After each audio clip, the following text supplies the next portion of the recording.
একটা সুন্দর গ্রাম ছিল। সেই গ্রামে থাকতো একজন রামু। সেই রামু, সে গরিব ছিল। সে সবার আগে যেত, সে মাছ ধরতে যেত। সে মাছ ধরতে খুবই ভালোবাসতো। সে সে মাছ ধরার ঘাটে যাওয়ার পথে পথে সে ভাবলো, আমার কাছে যদি একটা নৌকা থাকতো, আমি হয়তো নৌকা দিয়ে মাছ ধরতে যেতাম। তো সে তা না করে কি করলো, সে ঘাটে বসে ছিপটি ভাই ফেলে দিল মাছ ধরার জন্য। কিন্তু সেখানে মাছ ধরছিল না। তার জন্য সে একটা অন্যজনের বোট দেখতে পায়।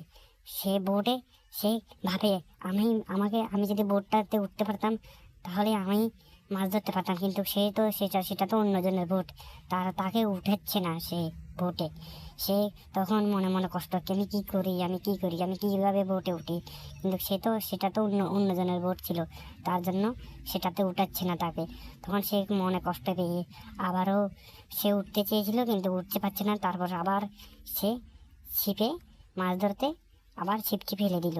সে অন্যজনের বোটটি দিকে তাকিয়ে তাকিয়ে ভাবছে, আমার যদি একটা এরকম বোট থাকতো, হয়তো আমিও মাছ ধরতে পারতাম ভালো মতো মাঝখানে গিয়ে। কিন্তু সে তো গরিব বলে তার কাছে বোট নেই, তার বাবা মার কাছে টাকা নেই বোট কেনার জন্য। তার জন্য তার কাছে গরিব বলে সে মাছ ধরতে যেতে পারতো না জলের মাঝখানে। সে জলের ধারে বসে মাছ ধরতো, খুবই কষ্ট করতো। গরিব রামু, খুবই গরিব রামু কষ্ট করতো সেখানে।